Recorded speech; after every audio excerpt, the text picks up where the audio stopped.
This video is an audio-only commentary. See the description for the complete version if you want to actually see stuff. The complete experience, if you will.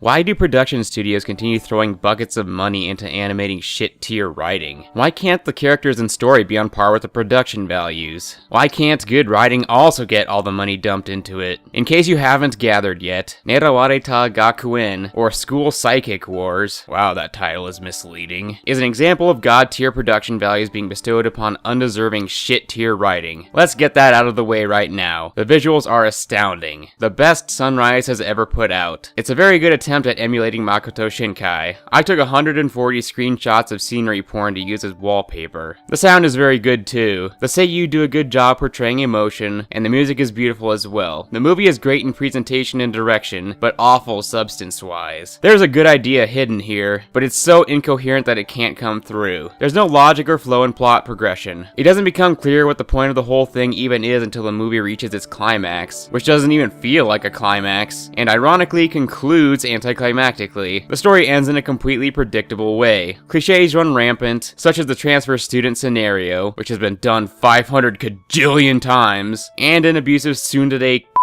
Seriously, just everything involving her is cliché. The characters are horribly dry cardboard stereotypes. The movie focuses so much on what's happening with them, but it's never possible to care because they aren't interesting, they aren't deep, and they don't develop. It's not possible to like them, especially the females, which are particularly shitty. The anime does a good job at making the characters look pretty, which is all most otaku care about nowadays, but they don't bother giving them personalities to match. Holy shit, is a romance written poorly.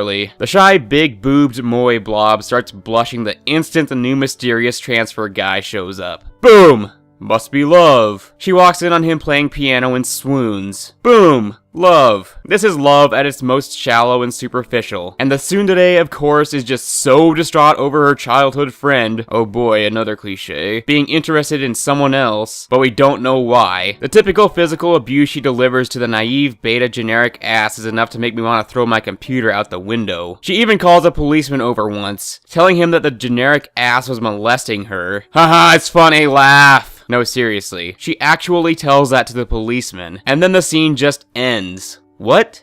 No! I want to see how that situation turned out. You already took it that far. Please don't tell me you actually expect me to root for a bitch that does such cruel things. When the music is building and the characters are crying, I want to be there to dive off the cliff with them. And then I remember something. These characters suck and I don't fucking care! Half of Shy Boob's dialogue is just moe noises.